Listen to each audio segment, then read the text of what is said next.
Hello दोस्तों, स्वागत है आपका टैली की अगली क्लास में। आज हम आपको फिक्स एसेट की एंट्री करना सिखाएंगे। टैली के अंदर फिक्स एसेट की एंट्री कैसे की जाती है, उसका टैक्स का जीएसटी का इम्प्लीकेशन कैसे आता है, किस फिक्स एसेट पे आपको जीएसटी ब्लॉक भी करना होता है। अगर आपको ध्यान हो तो फिक्स एसेट के अंदर जो सेक्शन 17 सबसेक्शन 5 जीएसटी का सेक्शन है, उसके अंदर जीएसटी ब्लॉक्ड है। उसमें जैसे एग्जांपल्स हैं, कुछ बिल्डिंग्स से अगर आप बिल्डिंग कंस्ट्रक्ट कर रहे हैं तो उसका इनपुट आपका ब्लॉक है, या आप गाड़ी परचेज कर रहे हैं, कोई टू व्हीलर परचेज कर रहे हैं जो सवारी गाड़ी है, जो आपको अपने पर्सनल यूज़ में या बिजनेस यूज़ में करनी है, बट वो पैसेंजर कार है, तो उसका इनपुट आपको नहीं मिलता, तो आपको उनकी भी एंट्री करनी पड़ सकती है। और इसके अलावा जिसका इनपुट मिलता है उसकी भी एंट्री करनी पड़ सकती है, तो वो हम आपको आज बताएंगे। तो आइए लेकर चलते हैं हम आपको। देखिए, मैं आपको एंट्री चाहे एक्सपेंस की करनी है, या परचेज की करनी है, या सर्विस परचेज की करनी है, या फिक्स एसेट की करनी है, आपको वाउचर F9 ही यूज करना है। F9 में मैंने फॉर एग्जांपल 29 जनवरी को मैं परचेज कर रहा हूँ एक फिक्स एसेट, मैंने कुछ बिल नंबर डाला 158 और मैं परचेज करने वाला हूँ। मैं इसी पार्टी को यूज कर लेता हूँ। जो भी मेरा क्रेडिटर्स है जिससे मैं फिक्स एसेट परचेज कर रहा हूँ, उस फिक्स एसेट की पार्टीज को यहाँ क्रिएट भी करना पड़ेगा। क्रेडिटर्स में ही क्रिएट होगा वो। जैसे ही हमने ये आदित्य एंटरप्राइज किया हुआ है क्रेडिटर्स के अंदर, इसको क्रेडिटर्स में बनाया हुआ है, तो क्रेडिटर्स में इसको क्रिएट करना है। और ये आइटम इनवॉइस नहीं होगा, रिमेंबर। वो ये स्टॉक आइटम हम बेचने के लिए नहीं ले रहे, हम फिक्स एसेट परचेज कर रहे हैं जो हमारे बिजनेस के अंदर यूज होगी। तो वो फिक्स एसेट हम यूज करने के लिए ले रहे हैं जो हमारे बैलेंस शीट में राइट साइड में फिक्स एसेट के अंदर आएगी। तो मैं फॉर एग्जांपल मैं परचेज करता हूँ कंप्यूटर। मैंने ऑल्ट सी किया कंप्यूटर और मैंने यहाँ एंटर किया fix asset. Fix asset enter करने के बाद यहाँ मुझे जीएसटी एप्लीकेबल मिलता है। अब मैं यहाँ देखिए, कंप्यूटर के अंदर मैं अगर चाहूँ तो कंपनी ग्रुप में ये डाल के और यहाँ पे टैक्स रेट और एचएसएन कोड दे सकता हूँ। लेकिन उससे प्रॉब्लम क्या होगी, मैं कंप्यूटर जब खरीदने जाऊँगा ना, तो कंप्यूटर जब खरीदने जाऊँगा तो मेरे को कंप्यूटर सीपीयू अलग रेट पे मिल रहा है, मॉनिटर अलग रेट पे मिल रहा है, या कंप्यूटर अगर सिंगल में खरीद रहा हूँ तो वो अलग रेट पे मिल रहा है, प्रिंटर मुझे अलग रेट पे मिल रहा है, और यूपीएस मुझे अलग रेट पे मिल रहा है। उनके जीएसटी के रेट दोनों के अलग अलग हैं, तीनों के अलग अलग हैं, और मुझे वो तीनों नोट करने हैं। तो मुझे क्या करना पड़ेगा यहाँ का, हालांकि मुझे अगर मैं कंप्यूटर की डेफिनेशन में, इनकम टैक्स के हिसाब से डेफिनेशन में जाऊँ, तो मुझे प्रिंटर, यूपीएस, कंप्यूटर, सब डेस्कटॉप, सब के सब कंप्यूटर में ही ब्लॉक बनाना है, कंप्यूटर में ही डालना है। तो मैं उसके लिए या तो मैं अलग अलग लेजर बनाऊं, कंप्यूटर का लेजर अलग, फिक्स एसेट का अलग, और यूपीएस का अलग, या मैं यहाँ पे यूज कर सकता हूँ शो मोर। शो मोर करने के बाद अब यहाँ पे यूज करेंगे specified in voucher. Same way में इसके शो मोर और स्पेसिफाइड इन वाउचर, मैंने स्पेसिफाइड इन वाउचर कर दिया। बट ये कंप्यूटर मेरा कैपिटल गुड्स है, फिक्स एसेट है, तो मुझे यहाँ कैपिटल गुड्स यूज करना है। ये जो हम यूज करते हैं कैपिटल गुड्स, सर्विस और गुड्स और कैपिटल गुड्स, ये हमें यूजफुल होते हैं जब हम जीएसटी की एनुअल रिटर्न भरते हैं, तो हमें वहां बाइफरकेट करके देना होता है जीएसटी का इनपुट कौन सा आपका सॉरी, कौन सा आपका जीएसटी का इनपुट कैपिटल गुड्स का है, कौन सा गुड्स का है, कितना गुड्स का है, कितना सर्विसेज का है, वो बाइफरकेट करना होता है। तो ये अगर यहां आप लेजर में डिफाइन सही से करते हैं तो ये आपको बाइफरकेट करके देगा एनुअल रिटर्न में। टैली का काम है ये, लेकिन आपको यहां पे कॉन्फ़िगर प्रॉपर करना है। तो मैंने कैपिटल गुड्स डाल दिया, और आप ये देखिए मैंने सिर्फ, और यहाँ पे कुछ भी नहीं एंटर करना, मैंने एंटर कर दिया। और यहाँ मैंने डाला 1 लाख का मैंने एक कंप्यूटर खरीदा, 1 लाख का मैंने कंप्यूटर खरीदा। अभी एचएसएन कोड मांग रहा है, मैंने फॉर एग्जांपल नहीं, टैक्स रेट मांग रहा है, मैंने डाल दिया 18% पे मैंने खरीदा। और यहाँ पे एचएसएन कोड मांग रहा है, मैंने 1 2 3 4 कुछ भी डाल दिया, आप सही डाल सकते हैं। फर्दर मैंने प्रिंटर भी खरीदा, तो वापसी मैंने कंप्यूटर डालना है, और प्रिंटर मैंने खरीदा फॉर एग्जाम्पल 25,000 का, और इसके ऊपर जो जीएसटी रेट है वो 18 ना आकर के 28% था, और ये इसका एचएसएन कोड कुछ अलग था। और फर्दर मैंने यूपीएस खरीदा, वो मैंने मेरा यूपीएस 5,000 का था। तो डिटेल्स अगर अब इसकी मैं बात करूं तो मेरा 12% जीएसटी था फॉर एग्जांपल, मैं मान लेता हूं, मैं एक्चुअल रेट नहीं बता रहा आपको। और एचएसएन कोड भी मैंने 4 डिजिट का कुछ डाल दिया। और ये सब एंटर करने के बाद मुझे सीजीएसटी भी लगाना है, एसजीएसटी भी लगाना है, क्योंकि ये मैं इनपुट क्लेम करने वाला हूँ। फिक्स एसेट पे मेरा इनपुट क्लेम हो सकता है। तो ये 12,800 टोटल अमाउंट 155,600 है मेरा इनपुट, लेकिन 155,600 जो 12,800 का मैं इनपुट क्लेम कर लूंगा, तो कंप्यूटर की कॉस्ट मेरी ये 25,600 रुपये कम आनी चाहिए। तो 25,600 में अगर कम करूंगा तो कितना आ जाएगा, 1,30,000 आएगा। आइए देखते हैं, ये मैंने एंटर कर दिया। क्रेडिट, बाकी क्रेडिटर्स पे ये कितने ड्यू डेट है, क्या है, ये सब सेम रहेगा जैसे क्रेडिटर्स पे रहता है। तो अभी मैं बैक जाता हूँ, देखिए फिक्स एसेट पे आया और फिक्स एसेट में ये देखिए कंप्यूटर 1,30,000 का आया, सिंगल एंट्री है, रेट अलग अलग है। अगर मैं इसको देखिए ओल्ट ए करके आपको रेट दिखा दूं, ओल्ट F1 करके, तो आपको रेट भी 18% भी लगा है, 28% भी लगा है और 12% भी लगा है। तो ये रेट भी आप यहाँ डिफाइन कर सकते हैं। इसके अलावा मैं आपको एक चीज और दिखाता हूँ। मैंने फॉर एग्जाम्पल मैंने क्या खरीदा, मैंने एक कार खरीद ली। हालांकि कार के लिए अलग आपको क्रेडिटर्स बनाना पड़ेगा, बट मैं इसी क्रेडिटर्स को यूज कर लेता हूँ जो पहले बनाया हुआ है।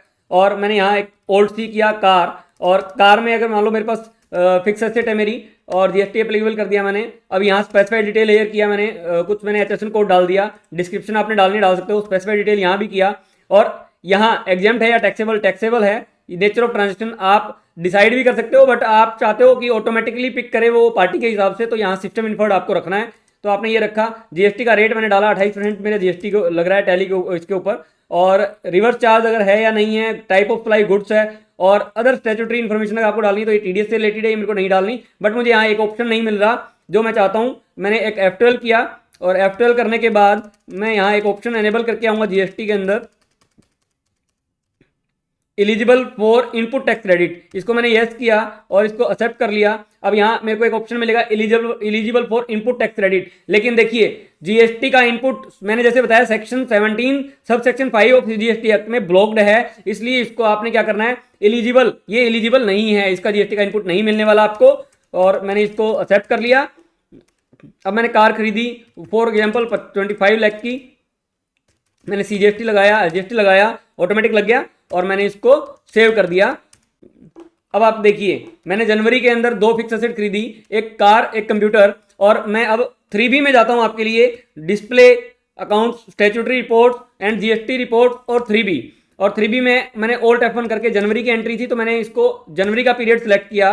और जनवरी का पीरियड सेलेक्ट करने के बाद देखिए मुझे अभी तो इसने कुछ इश्यू दिखाया, क्या दिखाया कि मेरे पास जीएसटी नंबर इनका जो है ना वो नहीं है, पार्टी आर इनवैलिड और नॉट स्पेसिफाइड। तो या तो मैं जैसे देखिए मैंने मल्टी जीएसटी नंबर जो डाला है वो गलत डाला हुआ है क्योंकि आर्टिफिशियल है। तो मैं इसको राइट साइड में जो except as A format, as is format, तो ये आ रहा है, आपको इस यहाँ से एक्सेप्ट कर सकते हो। मैंने इसको एज इट इज एक्सेप्ट कर लिया, यस। तो आप ये देखिए बाकी से एंट्री चली गई हैं, यहाँ से हट गई हैं, एक एंट्री रहती है वो मेरे को जरूरत नहीं है अभी फिलहाल। तो अब आप ये देखिए इनपुट टैक्स क्रेडिट रिवर्स, मुझे कितना रिवर्स करना था, ये 3,62,800 आपका रिवर्स हो गया है। ये क्यों रिवर्स हुआ, क्योंकि आपने ये वाला इनपुट आपका अलाउड नहीं था। अब जैसे मैंने ये आइटम इसने आई थिंक अपने आप उठा लिया, कंप्यूटर का भी जो अलाउड नहीं है इसमें उठा लिया, बिकॉज ऑफ ये इसने इसलिए उठा लिया, I think GST number invalid है या तो इसलिए ब्लॉक कर दिया। और अभी हम इसको देख लेते हैं क्यों इसने ब्लॉक दिखाया है। अनसर्टेन में तो हमारा सिर्फ एक ही पार्टी आ रही है,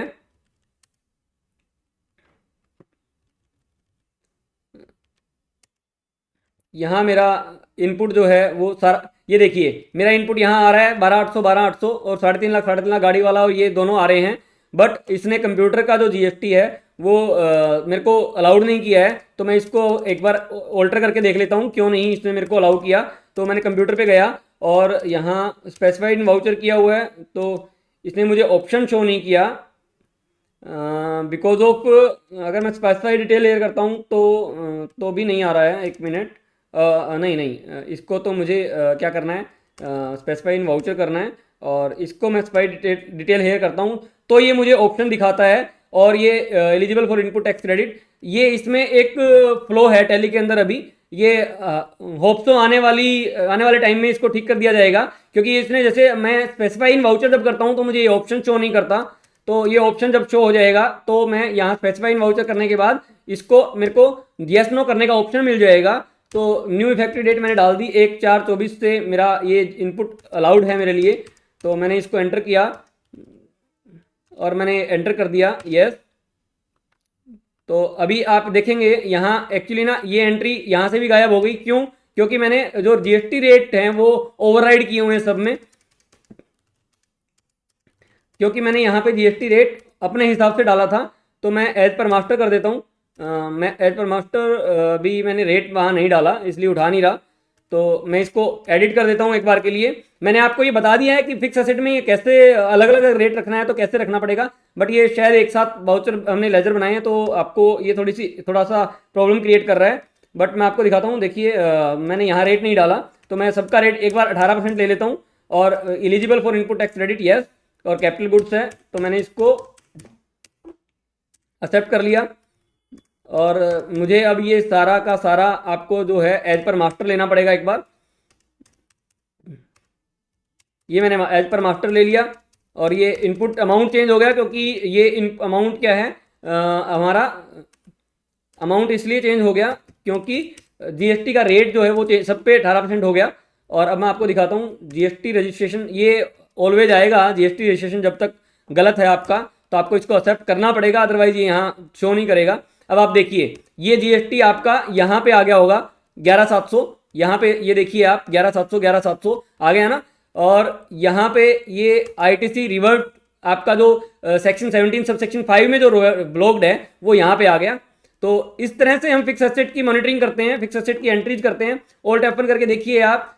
हालांकि जैसे अभी इस लेजर में जो दिक्कत आई थी, अगर ये आप करने की कोशिश करेंगे और अगर आपको कुछ भी समझने में कोई इश्यू हो, अगर आप ये चीज़ें आप ना कर पाएँ, आपको कोई दिक्कत आए तो आप प्लीज़ कमेंट कीजिए, मैं आपको इसी के ऊपर दोबारा वीडियो भी बना के दूंगा जिससे रिलेटेड अगर आपको प्रॉब्लम्स आएंगी तो उस प्रॉब्लम को मैं चेकआउट करके आपको उसका सोल्यूशन भी दूंगा।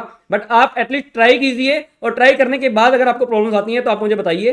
तो आज की क्लास में आई थिंक इतना एनफ है, तो मिलते हैं अगली क्लास में। Thank you.